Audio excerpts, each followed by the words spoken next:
Саламатсыздар ма, құрметті оқырмандар, сіздермен бірге математика пәнінің оқытушысы Асиев Амангелді Гумарович. Бүгінгі сабақта математика пәнінен 7-11 сынып оқушыларына олимпиадаларда ұсынылып жүрген есептердің бірін талдайтын боламыз. Сабақтың тақырыбы көп таңбалы сандар бөлінгіштікке бір есеп. Есептің шарты тек бір цифрларынан құралатын, 41-ге еселік болатын, 100-ден көп емес таңбалы қанша сан бар. Тек қана бір цифрларынан құралатын, 41-ге еселік болатын, яғни 41 санына қалдықсыз бөлінетін, 100-ден көп емес таңбалы қанша сан бар. Мысалға 2 таңбалы сан, 3 таңбалы, 4 таңбалы, 5 таңбалы, тағы сол сияқты. 95 таңбалы, 96 таңбалы, 97 таңбалы, 98 таңбалы, 99 таңбалы және 100 таңбалы. Шешуі: ылғи бір цифрынан тұратын көп таңбалы санды алып көрейік. 5, 6, 7 және тағы сол сияқты. Көп таңбалы сан 41-ге бұрыштап бөліп көрейік. 11 41-ге бөлінбейді, яғни 3 орнынан қайырамыз. 111-ді 41-ге бөлеміз. 3-тен берсек 123 болып асып кетеді, яғни 2-ден береміз. 41-ді 2-ге көбейтеміз. 82 болады. 111-ден 82-ні азайтамыз.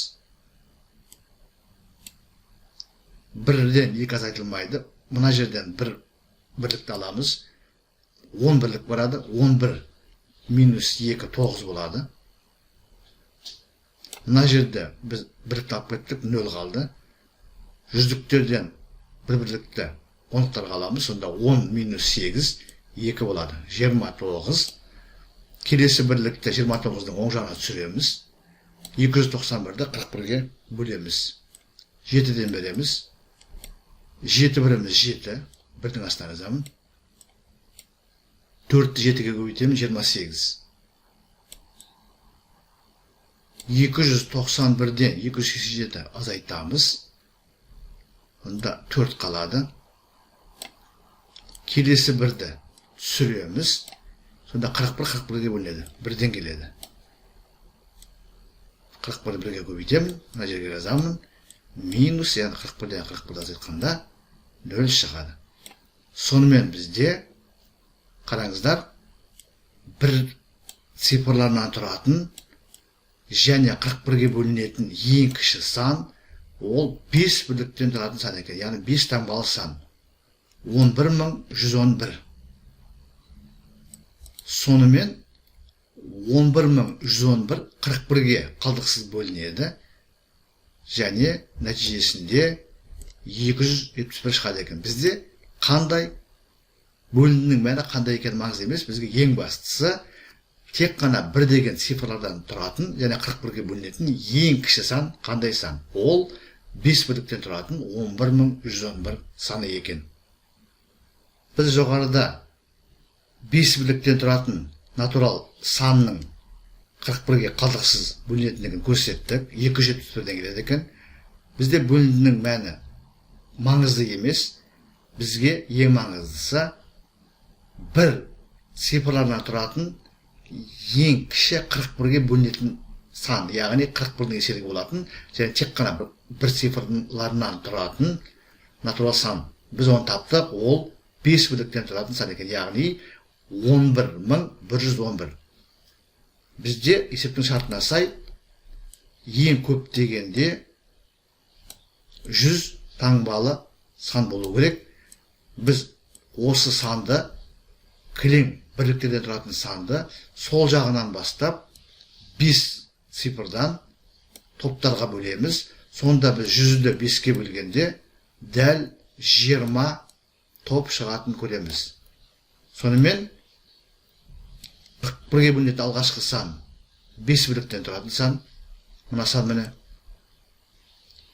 Одан кейін келесі 10 бірліктен тұратын сан.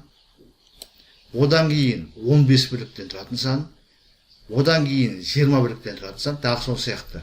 Яғни тек қана бір цифрлардан тұратын сандардың ішінде 41-ге қалдықсыз бөлінетіндері цифрлардың саны 5-ке еселік болатын натурал сандар. Ондай натурал сандар 20 екендігін біз көрсеттік. Сонымен есептің жауабы 20. Тағы да қайталаймыз. Тек қана бір цифрларынан тұратын және 41-ге еселік болатын 100-ден көп емес таңбалы сандардың саны 20 екен. Дәлірек айтатын болсақ, 5 бірліктен тұратын сан, 10 бірліктен тұратын сан, 15 бірліктен тұратын сан, 20 бірліктен тұратын сан, 25 бірліктен тұратын сан, тағы сол сияқты. Яғни бірліктерінің саны 5-ке еселік болатын сандар. Сонымен құрметті оқырмандар, біз бүгінгі сабақта математика пәнінен олимпиадаларда ұсынылып жүрген бір есепті толығымен талдадық. Сіздерге барлығы да түсінікті болды ғой деп ойлаймын. Егер сұрақ болса комментарийға жазыңыздар. Мен әдеттегідей әрбір сұраққа ұсыныс пікірге ескертуге, уақытымен және нақты жауап беруге тырысатын боламын. Зейін қойып тыңдағандарыңыз үшін көп рахмет. Келесі кездескенше.